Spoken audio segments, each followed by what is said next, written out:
ਹਾਂ ਵਿਨੀਤ ਕਪੂਰ ਔਰ ਕੋਵਿਡ-19 ਦੀ ਗੱਲ ਕਰ ਲੈਣਾ। ਜਿਸ ਢੰਗ ਦੇ ਨਾਲ ਕੋਵਿਡ-19 ਇੱਕ ਵੱਡੀ ਮਹਾਮਾਰੀ ਦਾ ਰੂਪ ਲੈਂਦਾ ਹੋਇਆ ਨਜ਼ਰ ਆਇਆ ਔਰ ਇਸ ਮਹਾਮਾਰੀ ਦੇ ਦੌਰ ਦੇ ਵਿੱਚ ਹਰ ਕੋਈ ਇਹ ਪੁੱਛਣਾ ਚਾਹੁੰਦਾ ਹੈ ਕਿ ਸਿਹਤ ਸੁਵਿਧਾਵਾਂ ਦੇਸ਼ ਦੀਆਂ ਕਦੋਂ ਬਿਹਤਰ ਹੋਣਗੀਆਂ। ਪੰਜਾਬ ਦੀ ਜੇਕਰ ਗੱਲ ਕਰੀਏ ਤੇ ਪੰਜਾਬ ਦੇ ਵਿੱਚ ਵੀ ਲਗਾਤਾਰ ਪੋਜ਼ਿਟਿਵ ਕੇਸਾਂ ਦੇ ਵਿੱਚ ਇਜ਼ਾਫਾ ਹੁੰਦਾ ਨਜ਼ਰ ਆ ਰਿਹਾ ਹੈ। ਪੰਜਾਬ ਦੇ ਵਿੱਚ ਵੀ ਡੈਥ ਰੇਸ਼ੋ ਜਿਹੜੀ ਹੈ ਉਹ ਲਗਾਤਾਰ ਵੱਧਦੀ ਹੋਈ ਨਜ਼ਰ ਆ ਰਹੀ ਹੈ ਤੇ ਪੰਜਾਬ ਕਦੋਂ ਸਿਹਤਮੰਦ ਦੁਬਾਰਾ ਤੋਂ ਹੋਊਗਾ, ਇਸ ਨੂੰ ਲੈ ਕੇ ਜਿਹੜੇ ਸਿਹਤ ਔਰ ਪਰਿਵਾਰ ਵਿਭਾਗ ਦੇ ਜਿਹੜੇ ਡਾਇਰੈਕਟਰ ਨੇ ਗੁਰਿੰਦਰਬੀਰ ਸਿੰਘ ਉਹ ਸਾਡੇ ਨਾਲ ਨੇ, ਗੱਲਬਾਤ ਕਰ ਲੈਣੇ। ਵੀਰ ਸਾਹਿਬ, ਇੱਕ ਵੱਡਾ ਸਵਾਲ, ਕਦੋਂ ਮੁੜ ਪੰਜਾਬ ਜਿਹੜਾ ਉਹ ਸਿਹਤਮੰਦ ਹੋਊਗਾ, ਕਦੋਂ ਇਸ ਮਹਾਮਾਰੀ ਤੋਂ ਸਾਨੂੰ ਨਿਜਾਤ ਮਿਲੂਗੀ, ਇੱਕ ਵੱਡਾ ਸਵਾਲ ਹੈ। ਲੇਕਿਨ ਉਸ ਤੋਂ ਪਹਿਲਾਂ ਸਿਹਤ ਸੁਵਿਧਾਵਾਂ ਦੇ ਕੀ ਹਾਲਾਤ ਨੇ ਪੰਜਾਬ ਦੇ ਵਿੱਚ? ਕਿਆ ਹੁਣ ਕਹਿ ਸਕਦੇ ਹਾਂ ਕਿ ਪੰਜਾਬ ਦੇ ਹਸਪਤਾਲਾਂ ਦੇ ਵਿੱਚ ਮਰੀਜ਼ਾਂ ਨੂੰ ਪ੍ਰੋਪਰ ਟ੍ਰੀਟਮੈਂਟ ਮਿਲ ਰਿਹਾ ਹੈ, ਪ੍ਰੋਪਰ ਜਿਹੜੀ ਆਕਸੀਜਨ ਹੈ ਜਾਂ ਵੈਂਟੀਲੇਟਰ ਦੀ ਸੁਵਿਧਾ ਹੈ ਉਸ ਨੂੰ ਦੁਰਸਤ ਕਰ ਦਿੱਤਾ ਗਿਆ? ਪਹਿਲਾਂ ਤੁਹਾਡੀ ਇਸ ਗੱਲ ਦਾ ਜਵਾਬ ਕਿ ਪੰਜਾਬ ਦੁਆਰਾ ਤੰਦਰੁਸਤ ਕਦੋਂ ਹੋਏਗਾ, ਪੰਜਾਬ ਸਰਕਾਰ ਔਰ ਸਾਡਾ ਸਿਹਤ ਵਿਭਾਗ ਅਸੀਂ ਇਸ ਗੱਲ ਦੇ ਪੂਰੀ ਕੋਸ਼ਿਸ਼ ਕਰ ਰਹੇ ਹਾਂ ਕਿ ਪੰਜਾਬ ਦੇ ਲੋਕਾਂ ਨੂੰ ਵੱਧ ਤੋਂ ਵੱਧ ਤੰਦਰੁਸਤ ਰੱਖਣ ਦੇ ਵਿੱਚ ਅਸੀਂ ਕਾਮਯਾਬ ਹੋਈਏ। ਸਾਡੇ ਵੱਲੋਂ ਇਹਦੇ ਵਿੱਚ ਕੋਈ ਕਸਰ ਨਹੀਂ ਛੱਡੀ ਜਾ ਰਹੀ ਕਿ ਜਿਹੜਾ ਵੀ ਕੋਈ ਵਿਅਕਤੀ ਕੋਵਿਡ ਪੋਜ਼ਿਟਿਵ ਆਉਂਦਾ ਹੈ, ਚਾਹੇ ਉਹ ਹੋਮ ਆਈਸੋਲੇਸ਼ਨ 'ਚ ਰਹੇ ਤੇ ਚਾਹੇ ਉਹ ਸਾਡੇ ਹਸਪੀਟਲ ਦੇ ਵਿੱਚ ਆਵੇ, ਚਾਹੇ ਗਵਰਨਮੈਂਟ ਚਾਹੇ ਪ੍ਰਾਈਵੇਟ, ਸਾਡੀ ਵੱਧ ਤੋਂ ਵੱਧ ਕੋਸ਼ਿਸ਼ ਇਹ ਹੈ ਕਿ ਅਸੀਂ ਕਿਸੇ ਨੂੰ ਮੌਤ ਦੇ ਮੂੰਹ ਵਿੱਚ ਜਾਣ ਤੋਂ ਰੋਕੀਏ ਔਰ ਇਹਦੇ ਵਿੱਚ ਅਸੀਂ ਬਹੁਤ ਹੱਦ ਤੱਕ ਕਾਮਯਾਬ ਵੀ ਹੋ ਰਹੇ ਹਾਂ।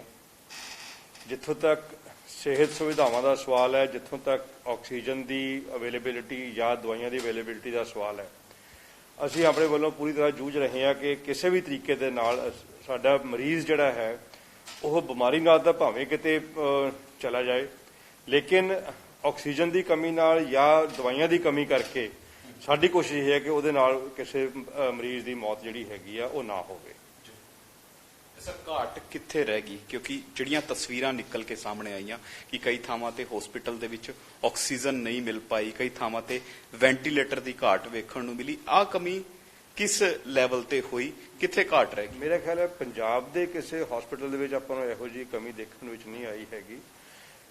ਸਾਡੇ ਕੋਲ ਆਕਸੀਜਨ ਜਿਹੜੀ ਹੈਗੀ ਆ, ਹਾਲਾਂਕਿ ਅਸੀਂ ਬਿਲਕੁਲ ਹੈਂਡ ਟੂ ਮਾਊਥ ਚੱਲ ਰਹੇ ਹਾਂ, ਬੜੀ ਖਿੱਚ ਧੂ ਕਰਕੇ ਅਸੀਂ ਆਕਸੀਜਨ ਪੂਰੀ ਕਰ ਰਹੇ ਹਾਂ, ਲੇਕਿਨ ਸਾਡੇ ਕੋਲ ਕਿਸੇ ਵੀ ਹਸਪੀਟਲ ਦੇ ਵਿੱਚ ਸਿਵਾਏ ਇੱਕਾ ਦੁੱਕਾ ਜਿਹੜੇ ਆਪਣੇ ਕੋਲ ਇੰਸਟੈਂਸਸ ਸਾਹਮਣੇ ਆਏ, ਜਿਵੇਂ ਇੱਕ ਅੰਮ੍ਰਿਤਸਰ ਦਾ ਵਾਕਿਆ ਸਾਹਮਣੇ ਆਇਆ ਸੀ, ਉਸ ਤੋਂ ਇਲਾਵਾ ਸਾਡੇ ਕੋਲ ਅਜੇ ਤੱਕ ਕੋਈ ਇਹੋ ਜਿਹਾ ਵਾਕਿਆ ਸਾਹਮਣੇ ਨਹੀਂ ਆਇਆ ਜਿੱਥੇ ਕਿ ਆਕਸੀਜਨ ਦੀ ਕਮੀ ਕਰਕੇ ਕਿਤੇ ਮਰੀਜ਼ ਦੀ ਕਿਸੇ ਦੀ ਮੰਦਭਾਗੀ ਮੌਤ ਹੋਈ ਹੋਵੇ।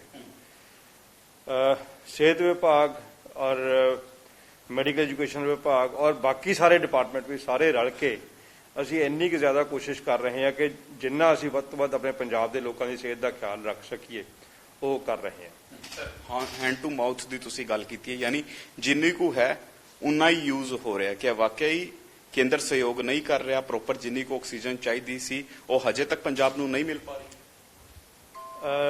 ਦੇਖੋ, ਸਾਨੂੰ ਜਿੰਨੀ ਕਿ ਯਾਨੀ ਕਿ ਆਕਸੀਜਨ ਚਾਹੀਦੀ ਆ ਉਹ ਬੜੀ ਖਿੱਚ ਧੂ ਕਰਕੇ ਅਸੀਂ ਪੂਰੀ ਕਰ ਰਹੇ ਹਾਂ।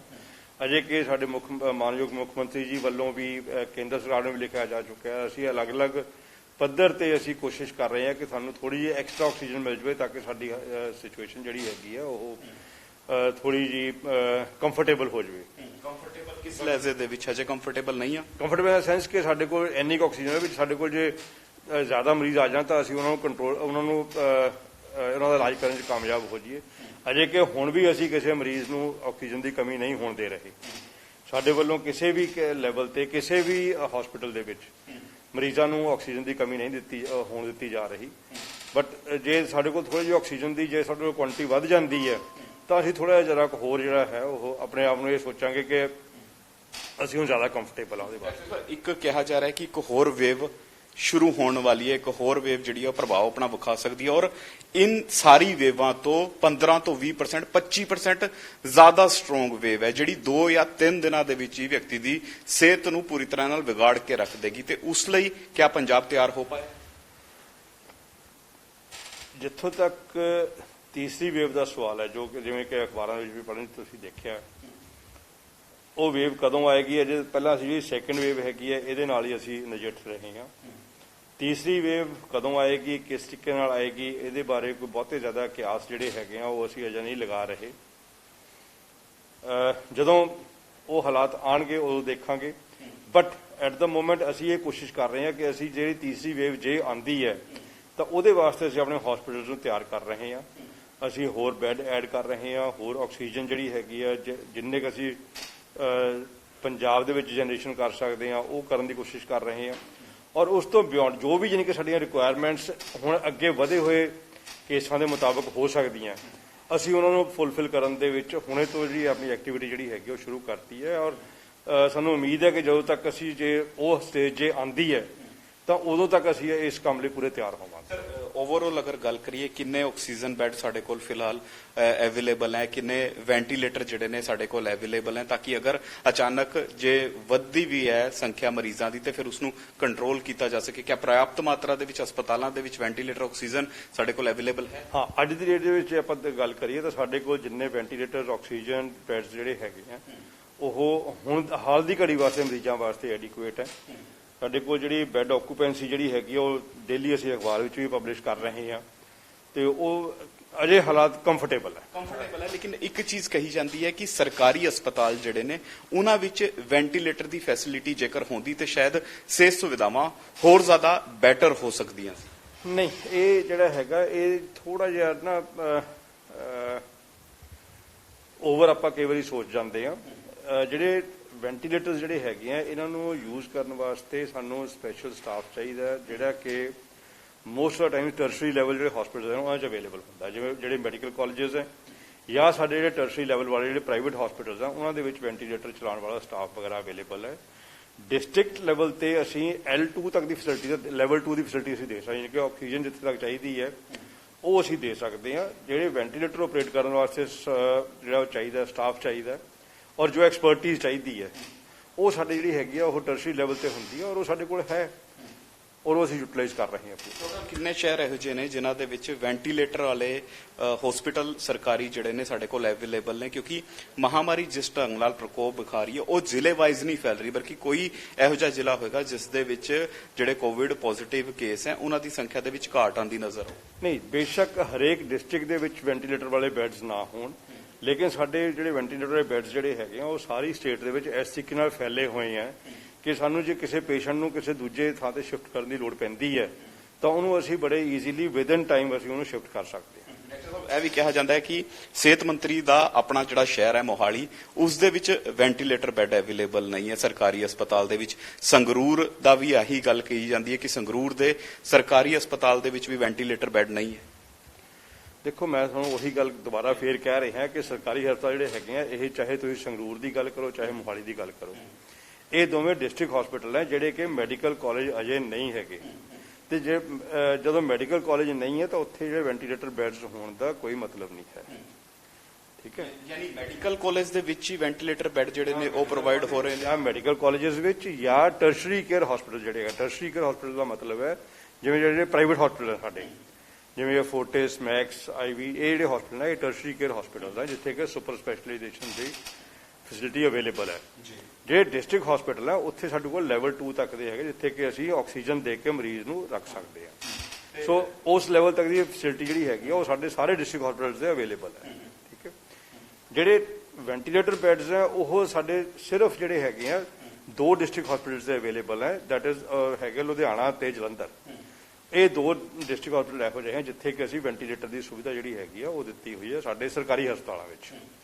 ਇਸ ਤੋਂ ਇਲਾਵਾ ਸਾਡੇ ਮੈਡੀਕਲ ਕਾਲਜਸ ਜਿਹੜੇ ਹੈਗੇ ਆ ਚਾਹੇ ਉਹ ਸਰਕਾਰੀ ਖੇਤਰ ਦੇ ਆ ਤੇ ਚਾਹੇ ਪ੍ਰਾਈਵੇਟ ਖੇਤਰ ਦੇ ਆ ਉਹਨਾਂ ਸਾਰਿਆਂ ਦੇ ਵਿੱਚ ਵੈਂਟੀਲੇਟਰ ਦੀ ਜਿਹੜੀ ਸੁਵਿਧਾ ਜਿਹੜੀ ਹੈਗੀ ਉਹ ਅਵੇਲੇਬਲ ਹੈ। ਸਰ, ਕੈਪਿੰਗ ਦੀ ਵੀ ਗੱਲ ਆ ਜਾਂਦੀ ਹੈ ਕਿ ਪ੍ਰਾਈਵੇਟ ਹਸਪੀਟਲਾਂ ਦੇ ਉੱਪਰ ਵੀ ਕੈਪਿੰਗ ਲਾਈ ਜਾਏ ਤਾਂ ਕਿ ਓਵਰ ਚਾਰਜਿੰਗ ਤੋਂ ਵੀ ਮਰੀਜ਼ਾਂ ਨੂੰ ਬਚਾਇਆ ਜਾ ਸਕੇ, ਉਹਨਾਂ ਦੇ ਤਿਮਾਰਦਾਰਾਂ ਨੂੰ ਓਵਰ ਚਾਰਜਿੰਗ ਤੋਂ ਵੀ ਬਚਾਇਆ ਜਾਏ। ਉਹਦੇ ਵਿੱਚ ਸਾਡੀ ਜਿਹੜੀ ਹੈਗੀ ਆ ਲਾਸਟ ਈਅਰ ਸਾਡੀ ਜਿਹੜੀ ਐਕਸਪਰਟ ਕਮੇਟੀ ਹੈਗੀ ਡਾਕਟਰ ਕੇ ਤਲਵਾੜ ਵਾਲੀ, ਉਹਨਾਂ ਨੇ ਉਸ ਕਮੇਟੀ ਨੇ ਚਾਰਜਿਸ ਜਿਹੜੇ ਹੈਗੇ ਕੈਪਿੰਗ ਕੀਤੀ ਸੀਗੀ ਔਰ ਅਸੀਂ ਇਹ ਕੋਸ਼ਿਸ਼ ਸਾਡੀ ਇਹੀ ਹੈ ਕਿ ਕੋਈ ਵੀ ਪ੍ਰਾਈਵੇਟ ਹਸਪੀਟਲ ਜਿਹੜਾ ਹੈਗਾ ਉਸ ਤੋਂ ਉੱਪਰ ਚਾਰਜ ਨਾ ਕਰੇ। ਸਰ, ਅੱਜ ਦੇ ਹਾਲਾਤ ਕੀ ਕਹਿੰਦੇ ਨੇ? ਅੱਜ ਦਾ ਆંકੜਾ ਜਿਹੜਾ ਕੋਵਿਡ ਪੋਜ਼ਿਟਿਵ ਕੇਸਾਂ ਦਾ ਹੈ, ਡੈਥ ਰੇਸ਼ੋ, ਅੱਜ ਕੁਝ ਗਿਰਾਵਟ ਆਉਂਦੀ ਨਜ਼ਰ ਆਈ ਹੈ ਜਾਂ ਫਿਰ ਅੱਜ ਵੀ ਪਿਛਲੇ 2 ਦਿਨਾਂ ਵਾਲਾ ਹੀ ਸਰੂਪ ਜਿਹੜਾ ਪੰਜਾਬ ਦੇ ਵਿੱਚ ਵੇਖਣ ਨੂੰ ਮਿਲ ਰਿਹਾ ਹੈ? ਇਹ ਅਜੇ ਮੇਰੇ ਕੋਲ ਰਿਪੋਰਟ ਅਜੇ ਆਈ ਨਹੀਂ ਹੈਗੀ। ਮੇਰਾ ਖਿਆਲ ਜੋ ਰਿਪੋਰਟ ਆਏਗੀ ਤਾਂ ਪਤਾ ਨਹੀਂ।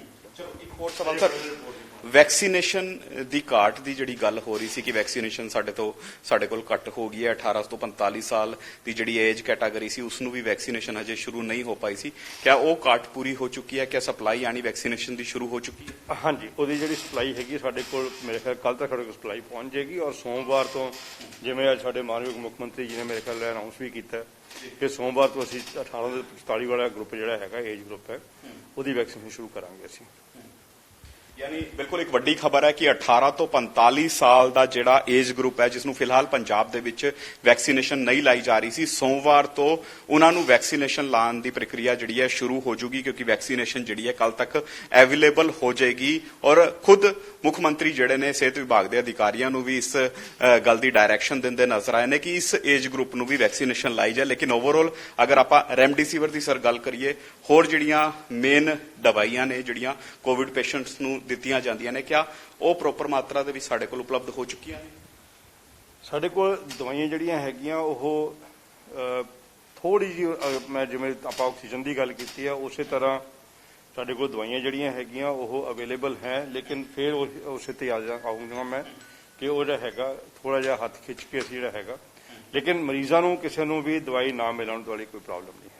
ਚਲੋ, ਮਰੀਜ਼ਾਂ ਨੂੰ ਕੋਈ ਤਕਲੀਫ ਨਹੀਂ ਆਉਣ ਦਿੱਤੀ ਜਾਏਗੀ, ਉਹਨਾਂ ਨੂੰ ਪ੍ਰੋਪਰ ਸਿਹਤ ਸੁਵਿਧਾਵਾਂ ਜਿਹੜੀਆਂ ਨੇ ਉਪਲਬਧ ਕਰਾਈਆਂ ਜਾਣਗੀਆਂ। ਲੇਕਿਨ ਫਿਲਹਾਲ ਚਿੰਤਾ ਦਾ ਵਿਸ਼ਾ ਜ਼ਰੂਰ ਹੈ, ਕਿਉਂਕਿ ਲਗਾਤਾਰ ਇੱਕ ਤੋਂ ਬਾਅਦ ਇੱਕ ਨਵੀਂ ਵੇਵ ਆ ਰਹੀ ਹੈ ਔਰ ਇਸ ਵੇਵ ਨਾਲ ਇੱਕ ਵੱਡਾ ਤਬਕਾ ਜਿਹੜਾ ਪ੍ਰਭਾਵਿਤ ਹੁੰਦਾ ਨਜ਼ਰ ਆ ਰਿਹਾ ਹੈ। ਹਾਲਾਂਕਿ ਦੂਜੀ ਵੇਵ ਨੂੰ ਜ਼ਰੂਰ ਕੰਟਰੋਲ ਕਰਨ ਦੀ ਕੋਸ਼ਿਸ਼ ਕੀਤੀ ਜਾ ਰਹੀ ਹੈ, ਲੇਕਿਨ ਅਗਰ ਆ ਕੰਟਰੋਲ ਨਹੀਂ ਹੁੰਦੀ ਤਾਂ ਫਿਰ ਸਿਚੁਏਸ਼ਨ ਜਿਹੜੀ ਹੈ ਹੋਰ ਜ਼ਿਆਦਾ ਖਰਾਬ ਹੋ ਸਕਦੀ ਹੈ। ਕੈਮਰਾਮੈਨ ਵਿਕਾਸ ਦੇ ਨਾਲ ਵਿਨੀਤ ਕਪੂਰ, ਚੰਡੀਗੜ੍ਹ।